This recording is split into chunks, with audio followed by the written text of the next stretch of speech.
Alhamdulillah, puji syukur kehadirat Allah Subhanahu wa Ta'ala bahwa malam hari ini tidak terasa sudah kali keempat Bapak Ibu kita sama-sama bersilaturahmi bermuajahah dalam ngaji bareng Bapak Ustadz atau juga ngobrol bareng Bapak Ustadz. Nah, dari beberapa tema kemarin, malam hari ini temanya insya Allah adalah tentang kenapa sih kita nggak bisa dekat dengan Allah Subhanahu wa Ta'ala. Assalamualaikum warahmatullahi wabarakatuh. Alhamdulillah wassalatu wassalamu ala Rasulillah Sayyidina Muhammad ibn Abdillah wa ala alihi wa ashabihi wa mawalah, amma ba'du. Alhamdulillah pada malam hari ini kita kembali diberikan kesempatan oleh Allah untuk berkumpul di majlis yang insyaallah dirahmati oleh Allah. Mudah-mudahan perjumpaan kita pada malam hari ini menjadi walaupun berkah-berkahnya semua raya dan keimanan kita, terutama khususnya semua dosa-dosa kita, dan kita termasuk di dalam golongan umat yang mendapatkan syafaat dari Nabi Muhammad SAW. Ibaratnya orang ingin menempuh sebuah perjalanan, ada satu tujuan yang ingin dicapai, pasti di dalam proses perjalanan untuk mencapai satu tujuan ada ujian atau rintangan yang ada. Maka begitu juga ketika kita menempuh sebuah tujuan, yaitu mendekatkan diri kita kepada Allah Subhanahu wa Ta'ala. Di dalam proses perjalanannya pasti ada ujian dan rintangan. Maka kita diberikan petunjuk oleh Allah Subhanahu wa Ta'ala apa saja yang mesti kita lakukan dalam menghadapi rintangan dan tantangan tersebut.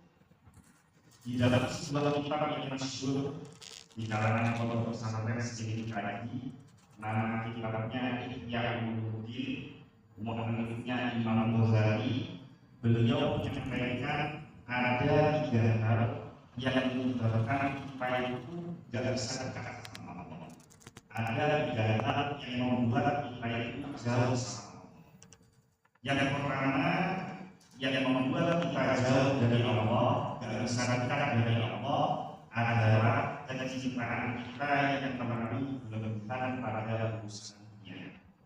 Nabi Sallallahu Alaihi Wasallam suatu saat pernah bersabda dengan para sahabatnya, yusiku antara alaikum ummah kama ada kalau akan datang suatu zaman, suatu masa di mana umatku ini diibaratkan bagaikan makanan yang rasanya sangat lezat, jumlahnya sangat sedikit, dibeli oleh orang-orang yang sangat banyak dalam keadaan perutnya sangat lapar. Ini saya ulangi lagi, akan datang suatu zaman di mana umatnya Nabi Muhammad diibaratkan bagaikan makanan yang sangat lezat, jumlahnya sangat sedikit, dibeli oleh orang-orang yang sangat banyak dalam keadaan perutnya sangat lapar.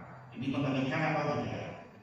Para sahabat pun merasakan ini, kemudian bertanya kepada Rasulullah, wa min ilahina yauma idin ya Rasulullah, apakah pada waktu itu jumlah kami sangat sedikit ya Rasulullah? Dijawab oleh Rasulullah, la bal antum yauma idin katsir. Tidak, akan tetapi jumlahmu pada saat itu sangat banyak, walakinnakum sa'atun kabisa syai'. Akan tetapi walaupun jumlahnya banyak seperti buih di lautan, banyak tapi tidak ada artinya. Dan pada waktu itu umatku akan terjadi sebuah penyakit yang mengerikan. Nama penyakitnya adalah al-wahan. Apa itu al-wahan?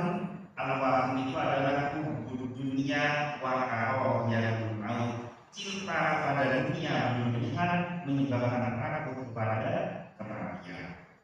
Nah, hadis ini memberitahukan kepada kita bukan artinya kita itu tidak boleh berjuang untuk urusan dunia, Bukan tidak boleh kita itu senang dengan urusan dunia, bukan tidak boleh kita itu cinta dengan urusan dunia, tetapi yang tidak membolehkan adalah ketika kecintaan kita pada urusan duniawi membuat kita lalai dalam ketaatan kepada Allah. Satu contoh, zaman dulu dengan zaman sekarang, kiai-kiainya zaman dulu ini kan lebih banyak yang membawa daripada yang sekarang. Betul. Ustaz dan guru zaman dulu itu lebih banyak yang dibawa daripada zaman sekarang, betul ya? Kenapa kok lebih banyak yang dibawa zaman dulu daripada sekarang? Padahal zaman dulu itu saya ingat para kiai-kiai itu kalau berlaku umumnya ada lama 15 menit, 20 menit sudah selesai. Jarang ada lucu-lucunya, ngomongnya kecenderungan serius. Tapi coba kita perhatikan fenomena yang terjadi saat ini. Para dai, oknum-oknum dai, jumlahnya banyak. Ceramahnya satu jam, isinya penuh hiburan. Bahkan jamaknya keterlaluan kadang-kadang. Kalau mau tidak mendengar ustaz itu aja. Kenapa? Ceramahnya lucu. Jadi yang dinilai kalau itu pertama menghadirkan ustaz itu karena lucu. Kenapa nggak mendengar apa dengan sesat? Nah akhirnya apa? Dakwah sekian lama dengan berbagai macam gimmick-gimmick yang ada, ketika acara sudah selesai, yang diingat dengan lucunya, tapi tidak ada pelajaran atau juga yang bisa kita ambil dari apa yang disampaikan. Sementara ulama zaman dulu, guru zaman dulu ngomongnya singkat, sebentar, ngomongnya tidak panjang, tekan jarak yang lucu, walaupun sudah wafat puluhan tahun, jauhnya kalau kita ingat dan melekat sampai saat ini dibagi kita, bahkan dicecepatkan kepada anak keturunan kita. Apa yang menyebabkan kok dulu dan sekarang berbeda? Jawabannya simpel. Insya Allah ini semua hafal ayatnya. Di dalam surat Yasin kan ada ayat yang berbunyi ittabi'u man la yas'alukum ajra wa hum muhtadun. Ikutilah seorang guru, ikutilah seorang pengajar yang tidak menanyakan pembayaran. Kenapa? Karena orang yang model seperti ini wa hum muhtadun pasti mereka itu mendapatkan petunjuk dari Allah. Kata-katanya dibimbing oleh Allah, menggunakan bahasa hati sehingga sampai kepada pendengarnya masuk dalam hati. Jadi yang ngomong bukan mulut dan kuping, tapi yang ngomong hati dengan hati. Jadi ulama zaman dulu, guru zaman dulu, kalau dikasih uang diambil. Nah, ngambil uang ini tujuannya adalah supaya tetap istiqomah saja. Nah, kalau oknum guru zaman sekarang sebagian besar kebalikannya mengajar supaya bisa dapat uang. Dulu ngambil uang supaya bisa istiqomah ngajar. Sekarang ngajar supaya bisa dapat uang. Sama atau beda? Sama atau beda? Nah inilah yang membuat kenapa nilai-nilai kebaikan tidak bisa atau bagaimana. Nah sehingga kita boleh bekerja secara praga untuk mendapatkan harta, kita boleh punya keinginan rumah yang layak, kita boleh punya keinginan kendaraan yang baik, tapi jangan sampai kecintaan kita kepada urusan duniawi membuat kita lupa dengan urusan akhirat. Walal akhiratu khairul lana minal ula. Jadi urusan akhirat itu jauh lebih baik dan paling amanah dibandingkan yang lainnya. Ini pertama. Yang kedua yang menyebabkan seseorang itu sulit dekat dengan Allah karena kecintaan kepada makhluk yang berlebihan. Seorang suami mencintai istrinya berlebihan, seorang istri mencintai suaminya berlebihan, seorang orang tua mencintai anaknya berlebihan. Padahal di dalam Al-Quran diterangkan, wahai orang-orang yang beriman, boleh jadi di antara kamu istri dan anakmu salah satunya ada yang menjadi musuhmu. Maksudnya musuh di sini bukan musuh banget, tetapi ada seorang suami yang diuji dengan istri yang menjauhkan dirinya dari Allah. Ada seorang istri yang diuji dengan suami yang menjauhkan dirinya dari Allah. Ada orang tua yang diuji dengan anak yang menjauhkan dirinya dari Allah. Maka kecintaan kita kepada makhluk jangan sampai mengalahkan kecintaan kita kepada Allah. Makanya kita diajarkan dengan kalimat istijah inna lillahi wa inna ilaihi raji'un.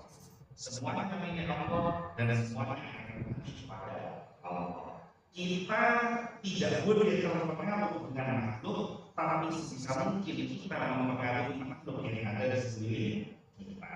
Kita tidak boleh terpengaruh dengan keburukan lingkungan kita, tapi sebisa mungkin kita mempengaruhi kebaikan pada lingkungan dan di sekeliling kita. Terakhir yang ketiga, penyebab seseorang sulit dekat dengan Allah, penyebab yang ketiga adalah dia terperdaya setan di dalam rangka mengendalikan hawa nafsunya. Manusia ini kan punya usia namanya nafsu. Nah, nafsu ini sesuatu yang normal bagi makhluk hidup. Orang kalau lapar punya nafsu kepingin makan. Kalau sudah bisa makan punya nafsu kepingin makan enak. Nah, ini namanya nafsu. Orang kalau ngantuk punya nafsu kepingin tidur. Kalau sudah tidur kepingin tidur di kasur yang baik. Ini namanya nafsu. Nah, nafsu ini sesuatu yang wajar dalam orang. Akan tetapi setan ini seringkali memperdaya kita untuk membuat kita ini menuruti hawa nafsu kita di luar antara Allah. Saya ambil satu contoh cerita saya lanjutkan dengan sesi selanjutnya jawab, di mana nafsu seseorang yang ingin memiliki sesuatu yang bukan. Pada zaman Ali bin Abi Thalib menjadi seorang khalifah. Beliau itu suatu saat sedang melakukan kunjungan ke negara, masuk di sebuah desa. Nah, kebetulan desa itu sedang berkonflik dan umumnya raja-raja zaman itu kan punya senjata. Beliau juga punya pedang. Pedangnya khalifah, pedangnya raja, dan pedangnya prajurit kan ada sama. Nilainya pasti jauh lebih baik daripada raja. Karena khawatir menimbulkan konflik kalau masuk ke kampung tersebut, pedang ini tidak dibawa ke dalam. Jadi pedang ini kebetulan ada pemuda di luar desa dititipkan pedang ini kepada pemuda tersebut. Kami pegang pedang saya, nanti kalau sudah selesai saya akan ambil masuk ke dalam. Setelah selesai urusannya kedua, pemudanya hilang. Bicara mana ada ketemu. Sampai akhirnya singkat kita masuk ke dalam satu pasar, ada toko senjata, pedangnya beliau itu ada di toko senjata itu. Karena pedangnya presiden kan pedangnya tidak salah, pedangnya raja dan pedangnya tidak sama, dan ini kenapa? Akhirnya dia tanyakan, loh kamu kok bisa punya pedang ini di sini itu gimana ceritanya? Oh iya, tadi ada seorang pemuda datang ke sini bawa pedang ini dijual ke saya dengan harga yang tidak terlalu mahal. Nah, saya merasa ini kalau dijual untuk saya beli. Pemudanya cuma ciri-cirinya ciptakan hotel, ternyata memang pemuda yang dimiliki pedang oleh saya ingat. Berapa beli pedang ini? Jawaban sudah dan saya beli pedang ini senilai 5 dinar. Saya ingati di dalam hatinya kemudian mengatakan saya sekali. Ketika saya titipkan pedang ini pada pemuda, saya sudah bertekad. Nanti kalau sudah selesai, pedangnya saya ambil, pemuda ini mau saya kasih uang 5 dinar sebagai ucapan terima kasih saya sudah mau di pedang saya. Emang harusnya dia dapat 5 dinar dengan cara yang halal karena tidak bisa mengendalikan nafsunya diperdaya oleh setan. Akhirnya 5 dinar masih didapat dengan cara yang halal. Maka hati-hati kita semua setiap hari selalu menemukan yang paling berat ini kan melawan diri sendiri. Orang paling berat adalah orang mengendalikan diri sendiri. Orang paling berat adalah orang untuk menaklukkan hawa nafsu. Mudah-mudahan dengan kelas ini bisa membuat perjalanan kita untuk mendekatkan diri kita kepada Allah dipermudah oleh Allah.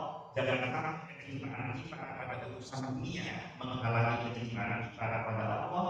Cinta pada makhluk jangan sampai mengalahkan kecintaan kepada Allah, dan mudah-mudahan kita senantiasa dibimbing oleh Allah untuk selamat dari tipu daya setan. Kita bisa mengendalikan hawa nafsu kita menjadi nafsu madinah, nafsu yang tenang, nafsu yang adanya selamat yang diridhoi oleh Allah Subhanahu wa taala. Mungkin itu saja untuk pelaksanaan kali ini. Kita lanjutkan dengan sesi mana. Oke, saya mau nanya, kalau agama saya di dunia itu kan Kristen, jadi ada kepastian keselamatan di Kristen. Kalau di Muslim itu gimana sudut pandang kepastian keselamatan bahwa jodohnya kita itu kan nanti mati. Kalau mati kan kalau nggak selamat ya bojengan itu gitu. Kita tahu penjelasannya dari Guru Ustaz, karena saya masih awam. Ini pertanyaan yang sangat bagus sekali. Memang kadang-kadang kita sebagai seorang muslim itu kalau mengkampanyekan Islam kadang-kadang agak kacau. Kita kan suka ngomong seorang kiai, seorang ustaz, seorang ulama belum tentu dia bisa masuk ke dalam surga. Betul ya? Sering gak dengar omongan kayak gitu. Nah sementara agama sebelah, saya dari hidup merek ini, agama sebelah mau orangnya model seperti apa, mau dia melakukan kejahatan model bagaimana, mau dosanya sebanyak apapun, kalau sudah mati pasti tokoh agamanya ngomong telah bahagia bersama Bapak di surga. Betul ya? Jadi modelnya gimana, asal percaya mati membawa iman agama tersebut telah bahagia berada di dalam surga. Sementara kita kiai atau ustaz sekalipun belum tentu masuk ke dalam surga. Ini yang bikin orang takut masuk ke dalam agama Islam. Padahal konsepnya tidak seperti itu. Kalau ditanya soal kepastian, agama Islam adalah agama yang paling memberikan kepastian, tetapi juga di samping itu Islam adalah agama yang sangat adil dan fair. Nabi Shallallahu Alaihi Wasallam bersabda, "Man kana fi qalbihi la ilaha illallah dakhalal jannah." Siapa yang di dalam hatinya ada kalimat la ilaha illallah, tidak ada Tuhan selain Allah, pasti dia akan masuk ke dalam surga. Bahkan redaksi kalimat berikutnya lebih mengerikan. Kata Nabi Shallallahu Alaihi Wasallam, wa inzana wa insarok. Bahkan dulu dia pernah berzina, bahkan dulu dia pernah mencuri, asal di hatinya ada la ilaha illallah, pasti dia masuk ke dalam surga. Cuma minta tolong, ini jangan dipotong, jangan sampai titik di sini ada lanjutannya. Bagaimana lanjutannya? Wa inzana wa insano. Kalau di dalam kaidah tata bahasa Arab, zana dan saroko itu adalah fi'il madhi. Fi'il madhi itu kata kerja yang dilaksanakan di masa lalu. Jadi zana artinya telah berzina, bukan sedang atau akan berzina. Maksudnya kadung-kadung sudah pernah zina, kadung-kadung sudah pernah mencuri, tapi dia taubatan nasuha, dia mohon ampunan kepada Allah, dan dia berjanji seumur hidupnya tidak akan mengulangi kesalahannya lagi, membawa iman Islam, membawa iman kepada Allah, meyakini tidak ada Tuhan selain Allah, nanti dia pasti masuk ke dalam surga. Pertanyaannya sekarang, kalau ada orang seumur hidupnya tidak pernah sholat, seumur hidupnya tidak pernah sedekah, bayar zakat, bulan Ramadan tidak pernah puasa, punya uang banyak, punya kemampuan ibadah haji, nggak dilaksanakan, dosa macam-macam dosa dikerjakan, modalnya cuma satu, la ilaha illallah. Masuk surga apa enggak? Jawabannya tetap masuk surga, tapi cara masuknya tidak sama. Karena orang masuk surga itu ada dua macam. Masuk surga model yang pertama, minal langsungin. Yang model kedua, minal mampirin. Nah yang minal langsungin itu gimana? Meninggalnya husnul khotimah, selama hidupnya lebih banyak melakukan kebaikan maupun keburukan, tidak pernah melakukan dosa-dosa yang besar. Kalaupun pernah dia taubatan nasuha, sisa hidupnya digunakan untuk menjalankan apa yang diperintahkan oleh Allah, kok mati husnul khotimah wafatnya, maka ini masuk kategori minal langsungin, masuk ke dalam surga. Tapi ada orang yang dia itu cuma modal iman, segala macam dosa dikerjakan modal iman saja, mati tetap membawa iman kepada Allah, dia tetap masuk surga, tapi mampir dulu ke neraka. Mampir ngapain? Mempertanggungjawabkan dosa-dosanya semasa hidup di dunia. Dalam peristiwa Isra wal Mi'raj itu kan ditunjukkan Rasulullah mengunjungi neraka, ada berbagai macam tamsil perumpamaan, siksaan-siksaan manusia yang ada di neraka, dan setiap muncul satu kelompok, satu kejadian siksaan, Nabi selalu menanyakan, man haula ya Jibril, siapa mereka ini Jibril? Itu diceritakan. Contoh, orang semasa hidup di dunianya suka mencuri, hukumannya kalau di neraka kan potong tangan. Jadi ketika dia mencuri, wafat, masuk ke neraka, tangannya dipotong.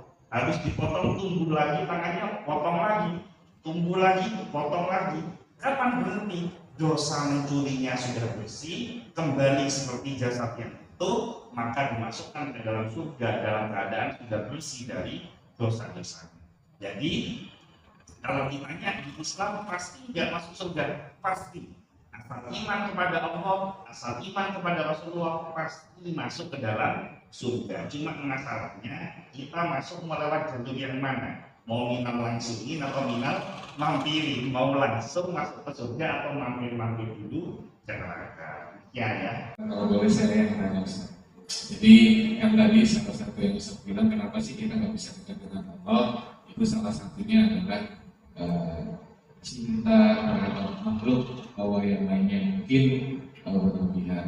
Lalu kaitannya, contoh saya sebagai seorang ayah untuk ayah yang lain, ini bagaimana dalam kita berproses mencintai anak atau pasangan kita.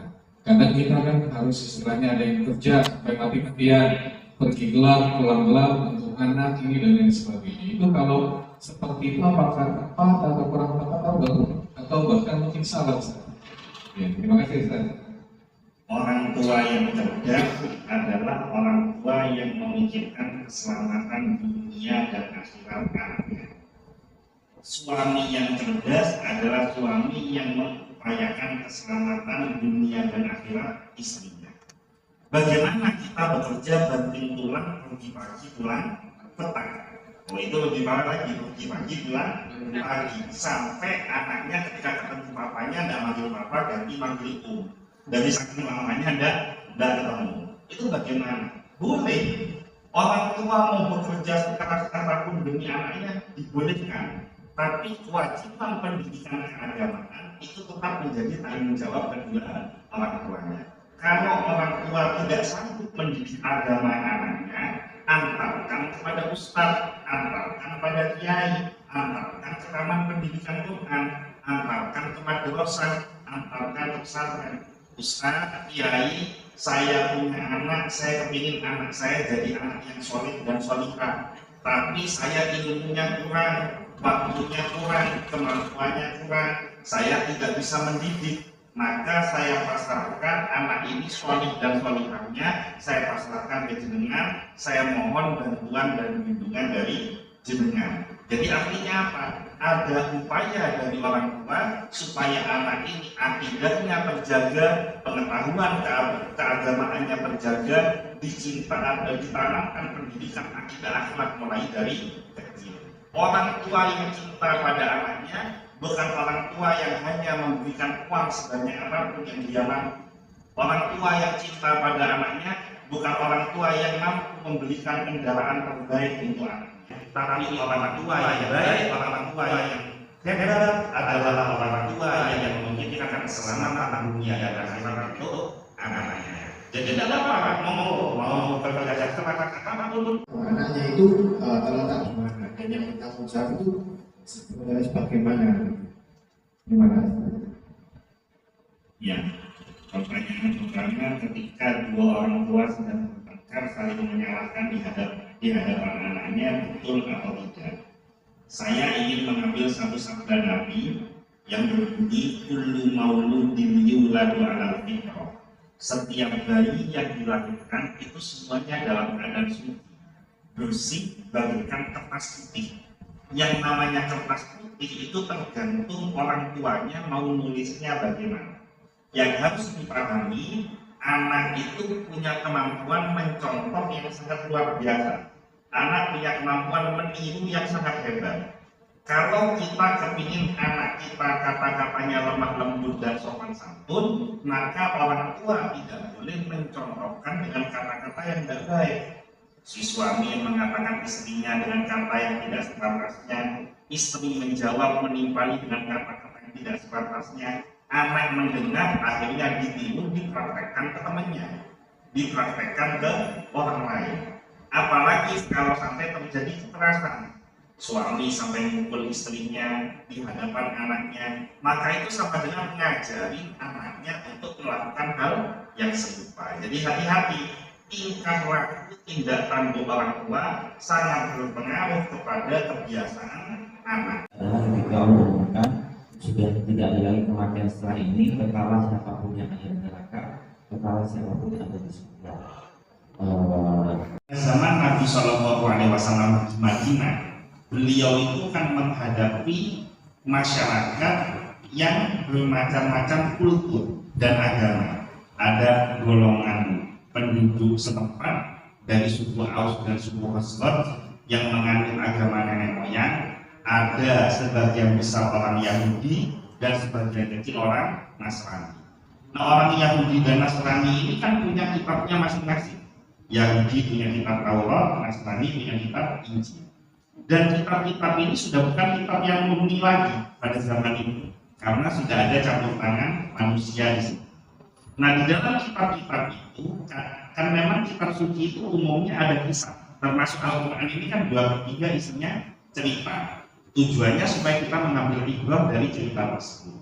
Nah, ada cerita-cerita yang disebutkan di dalam kitab sebelumnya, tapi di Al-Quran itu tidak disebutkan. Nah, ini dinamakan kisah Israiliyah.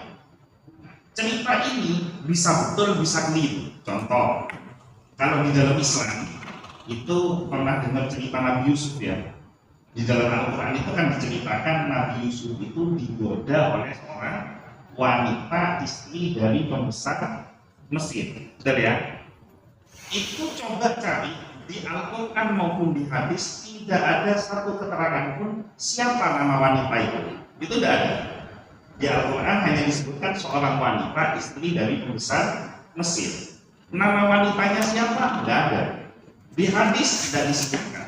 Tapi kita semua umat Islam mengenal dengan nama Zulaikha. Betul ya? Kita mengenal namanya Zulaikha. Nah, ternyata nama Zulaikha itu diambil dari cerita Israiliyah.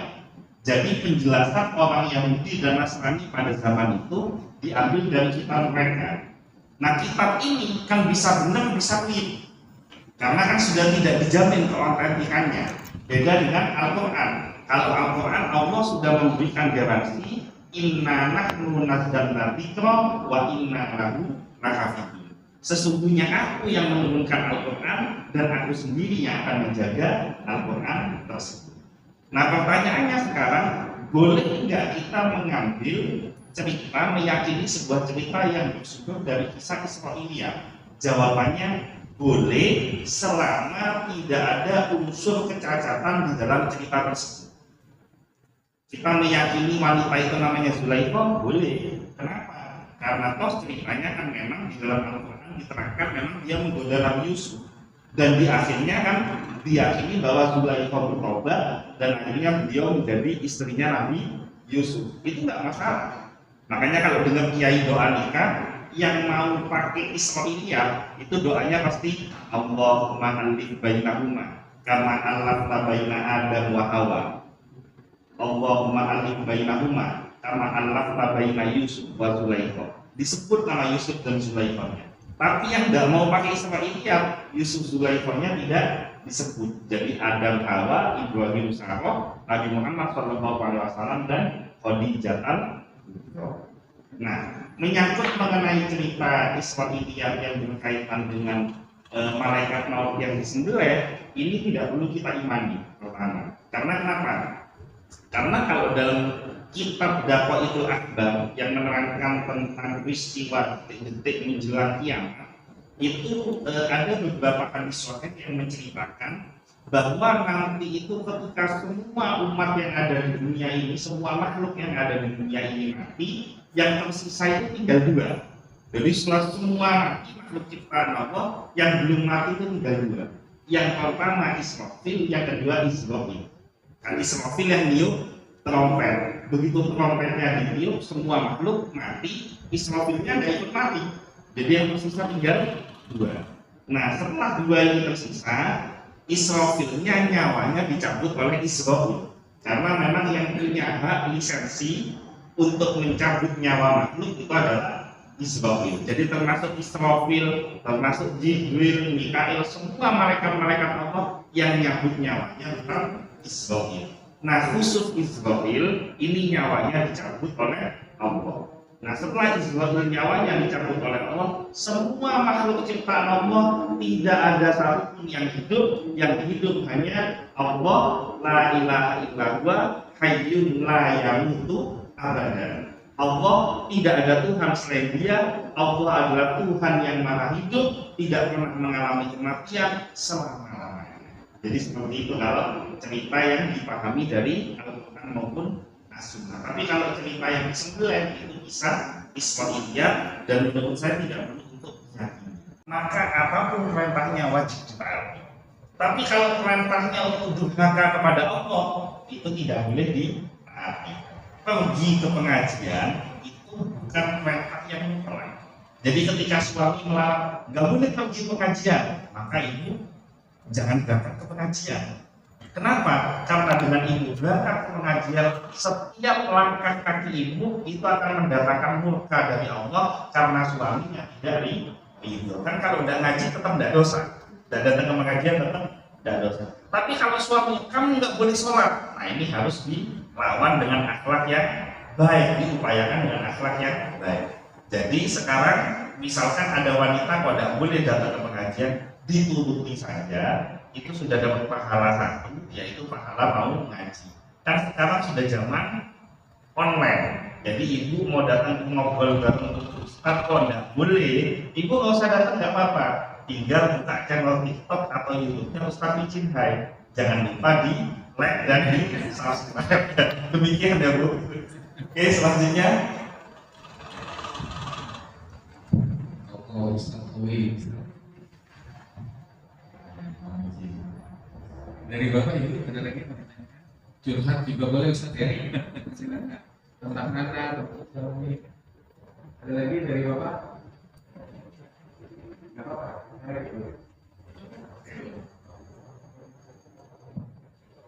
Baik, mungkin dari saya lagi. Kalau tadi kan digambarkan kenapa sih kita sulit mendekat kepada Allah Subhanahu wa Ta'ala, barangkali bisa memberikan tips Ustaz untuk kita memulai mendekat kepada Allah Subhanahu wa Ta'ala, terutama untuk barangkali saya atau ada teman-teman yang lain yang merasa begitu banyak dosa yang sudah pernah kami lakukan, terus ilmu juga masih sedikit, mau taat juga kadang masih terpengaruh dengan lingkungan. Barangkali ada tips-tips apa saja yang bisa kami lakukan. Terima kasih. Nasihat terbaik bagi seorang manusia itu adalah nasihat kematian. Ingat-ingat mati. Mati itu tidak melihat tua, yang muda bisa mati duluan. Mati tidak melihat sehat, yang sakit bisa mati duluan. Makanya kalau ada tetangga, keluarga, kerabat yang wafat, dianjurkan untuk bersegera datang takziah. Kalau bisa ikut ke rumah jenazahnya, kalau bisa ikut dalam proses mengkafani, memandikan mengkafani, ikut sholat jenazahnya, hadir di pemakamannya bagi yang laki-laki, lihat jenazah itu masuk ke dalam liang lahat dan ditimbun dengan tanah. Kemudian ngomong ke dalam diri kita sendiri, ngomong, kemarin orang ini berdiri di atas tanah, sekarang sudah masuk ke dalam tanah. Sekarang kita berdiri di atas tanah, besok kita akan masuk ke dalam tanah. Maka ketika kita senantiasa mengingatkan diri kita kepada kematian, akan membuat kita semangat untuk mendekatkan diri kepada Allah. Saya teringat almarhum bapak saya, itu di kamarnya itu, Pak Denny kan nggak pernah baca tulisannya. Di kamarnya itu ditulis besar-besar, tulisannya dengan tinta merah, ingat mati, bekali diri sebelum ajar. Nah itu boleh tuh dijadikan status WhatsApp, dipasang di wallpaper, ingat mati, bekali diri sebelum ajar. Kalau pikiran kita ingat mati, maka setiap yang kita kerjakan di dunia ini niatnya karena Allah, kerja karena Allah, ibadah karena Allah, berbuat baik karena Allah, bahkan tidur pun karena Allah, berdiam diri di rumah karena Allah, maka insya Allah kita akan senantiasa punya semangat untuk terus mendekatkan diri kepada Allah. Jadi kata kuncinya ingat mati, bekali diri sebelum hajar akan membuat kita semangat terus mendekatkan diri kita kepada Allah. Tapi jangan sampai keluar dari sini semua lemes ya. Jadi setiap jalan ingat mati, begitu giliran besok. Kenapa kamu nggak mau berangkat kerja? Tadi malam udah diajarin ingat mati. Jadi ngapain saya bekerja? Maksudnya bukan begitu. Jadi ingat mati itu maksudnya motivasi kepada diri kita untuk mendekatkan diri pada Allah dan niatkan setiap aktivitas kita itu dalam rangka mendekatkan diri kita pada Allah. Demikian.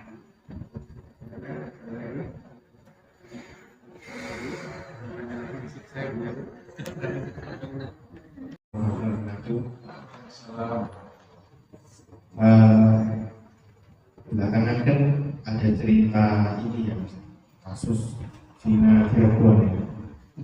Di situ saya tertarik pada satu orang, temannya itu namanya Linda, dia itu dirasuki.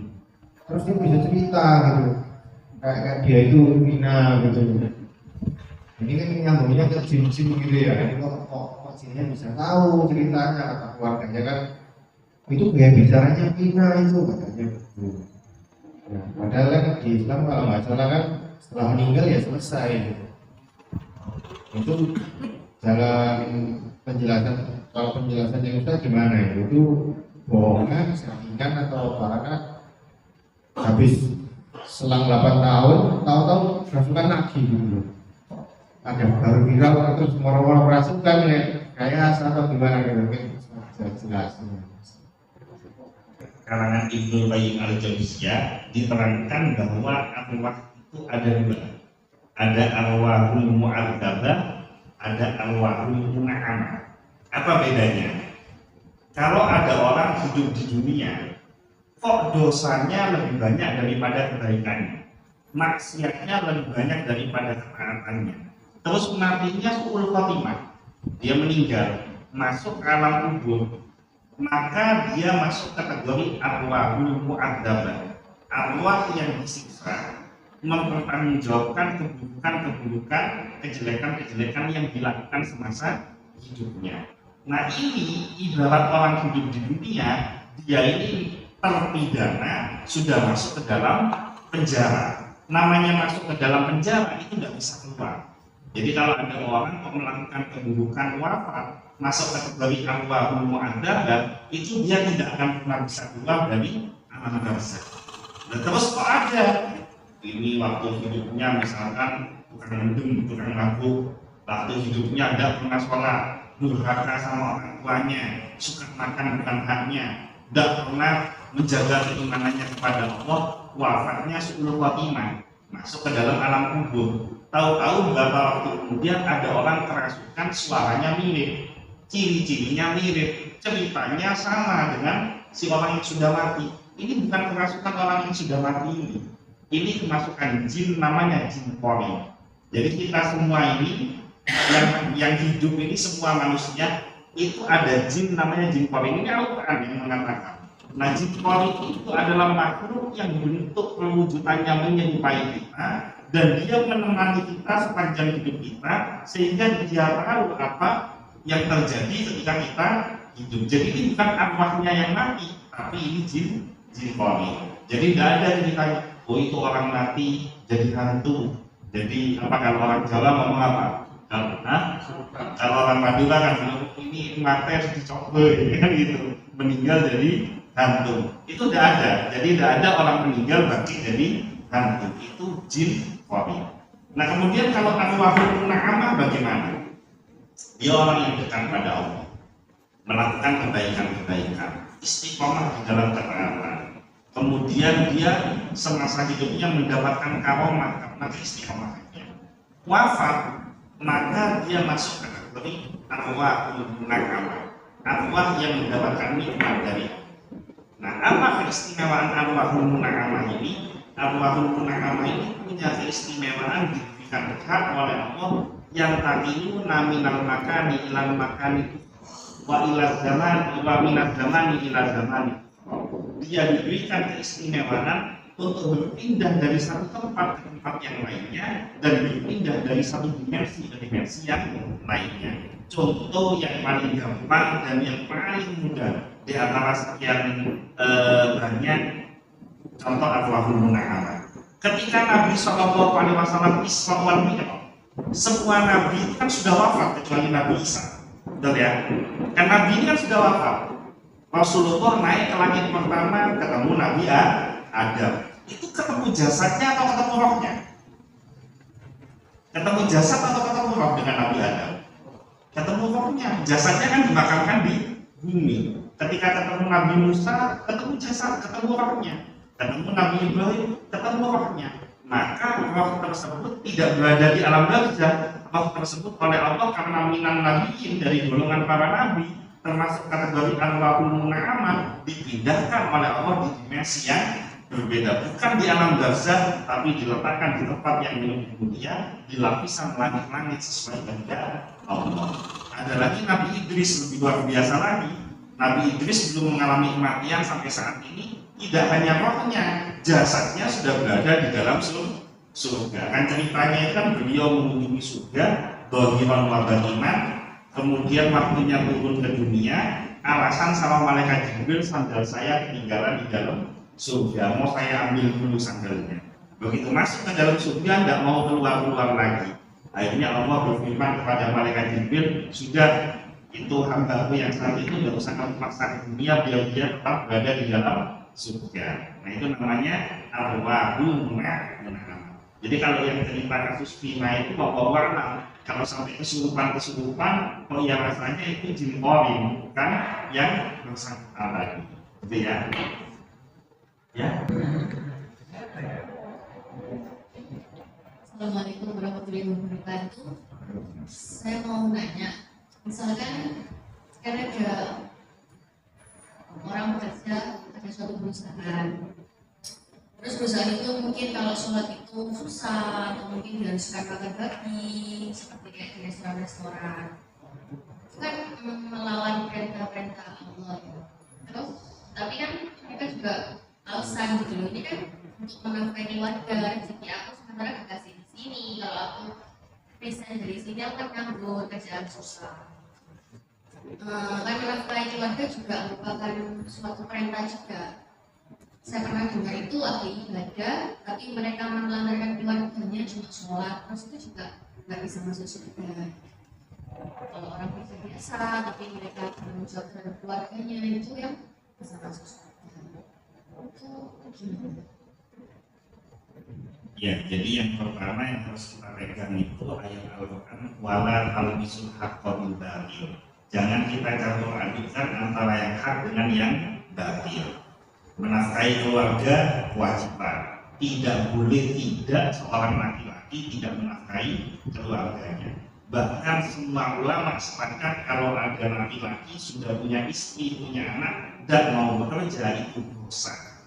Jadi kalau ada laki-laki punya istri, punya anak dan mau bekerja, tidak ada alasan kalau dia tidak mau bekerja, maka waktu demi waktu yang dilalui itu dosa bagi si laki-laki ini. Nah pertanyaannya sekarang bagaimana kasusnya kalau dia terlanjur diterima di sebuah pekerjaan yang mengharuskan dia melakukan pekerjaan yang dilarang dalam agama dan dia belum menemukan pekerjaan yang lainnya. Pertanyaannya bagaimana? Ini kondisi darurat misalkan anak istri butuh makan, pemasukan tidak ada, tabungan tidak ada, satu-satunya pekerjaan cuma ini. Maka dalam agama diterangkan ada satu kaidah akhafud daruraini, memilih dua mudharat, mana mudharat yang paling kecil. Jadi kalau kasusnya seperti ini, mudharat yang paling kecil tetap bekerja, karena kalau tidak bekerja anak istri tidak makan. Tapi ini jangan titik di sini, ini yang banyak titik di sini. Ya sudah, anak istri tidak makan, ya saya kerja aja yang ini. Titik, belum titik ini saya lanjut. Kamu usaha cari kerjaan lain yang halal. Kamu berusaha mencari pekerjaan yang dibenarkan dalam agama. Selama masih nggak nemu, ya nggak apa-apa ini dijalani. Bukan benar, tapi darurat.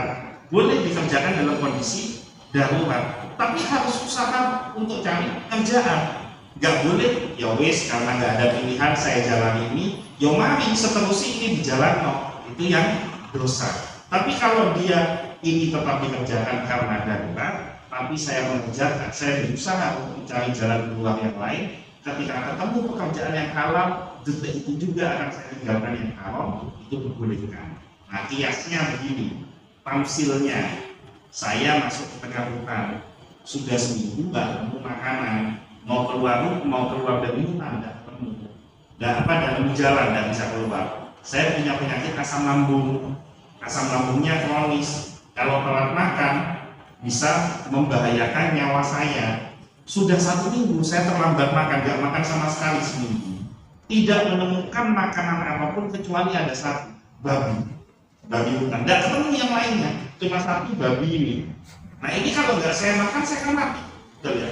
Maka dalam kondisi itu aku bawa ini. Pilih salah satu dari 2 mudharat, mana yang paling ringan mudharatnya.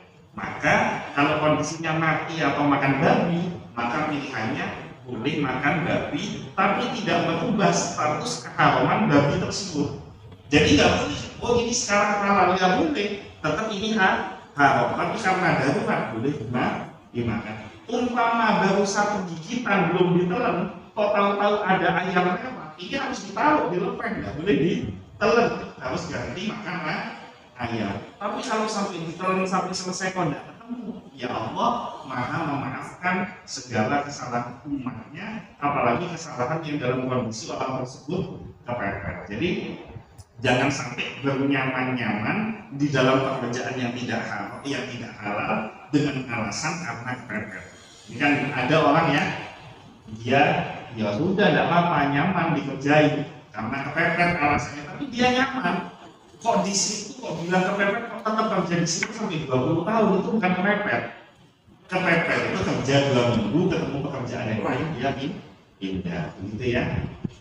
Oke, cukup.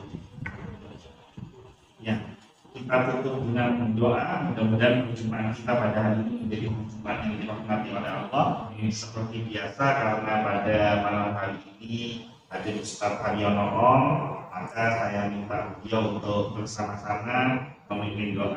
Mudah-mudahan doa yang dipanjatkan bersama-sama akan dikabulkan oleh Allah Subhanahu wa Ta'ala, dan mudah-mudahan apa yang disampaikan ini membawa manfaat sehingga bisa kita amalkan di dalam kehidupan kita sehari-hari. Mungkin itu saja yang bisa saya sampaikan. Apabila ada jawaban, ucapan, tingkah laku yang keliru, saya mohon maaf yang sebesar-besarnya. Mudah-mudahan kita diberi kesehatan, diberi umur panjang, diberikan kesempatan untuk jumpa kajian yang berikutnya. Sekian, wallahumma billahi wabillahi taufiq wal hidayah. Wassalamualaikum warahmatullahi wabarakatuh.